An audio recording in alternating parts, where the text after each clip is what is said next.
Hi everyone, this is Sarah Adams, and it's September 11th, this amazing day. It's also my beautiful friend Alex's birthday, but I really want to talk just for a minute about this feeling of alignment. As the soul monad, which is the ninth dimensional self, comes into occupation of the body, it feels much like this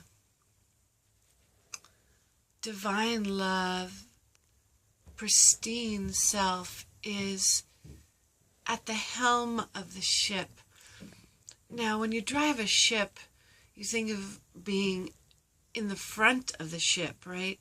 But the helm of the ship in this body vessel is the center of the heart, connecting into the higher heart. It's this I am presence that exists in the near the thymus, right, in this higher heart point.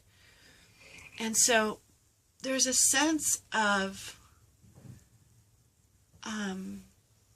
regal, pristine beauty and dynamic, clear presence that is occupying the space at the center of all bodies.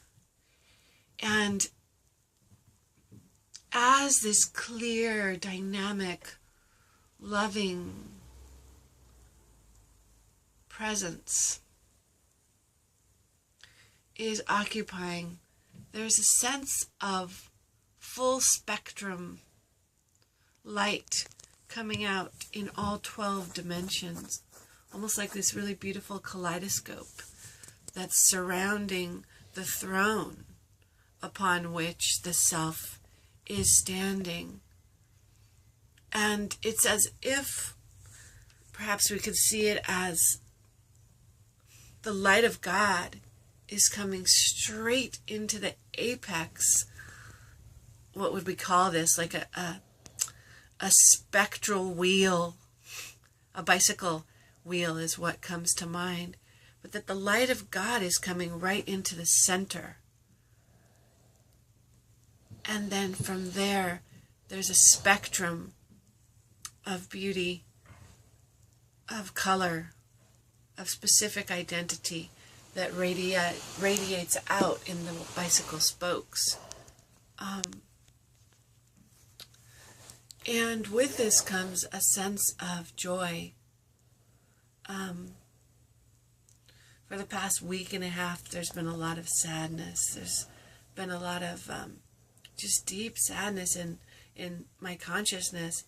And this morning, I woke up and I could feel the monad on that central throne. And I realized, it was the movement of the monad clearing everything that was blocking its occupation of that central core, had to be cleared. And so the sadness was just the overhaul, moving that monadic spark into its position. And it seems to be a very important part about the monadic part moving into position, the monadic self, is the willingness to feel all emotion without judgment, right? Because it was in this full surrendering to the sadness, to allow it, to be an emotion that's totally allowed to complete itself. I mean, we allow joy to complete itself. We allow the, quote, positive emotions to complete themselves. But we're programmed in this culture to not allow the, quote, negative emotions to complete themselves because they're deemed unacceptable, right? Suppress them. Quickly, make yourself happy again. Quickly get out of the sadness. At least that's so strong in my genetic and ancestral programming. It's also so much a part of the programming of the human race. So it just wanted to report on this beautiful alignment and really talk about the importance of allowing all emotion to be what it is, for that is the movement of the monadic self into its full central occupation of full spectrum Christ consciousness. Thanks, everyone. Blessings.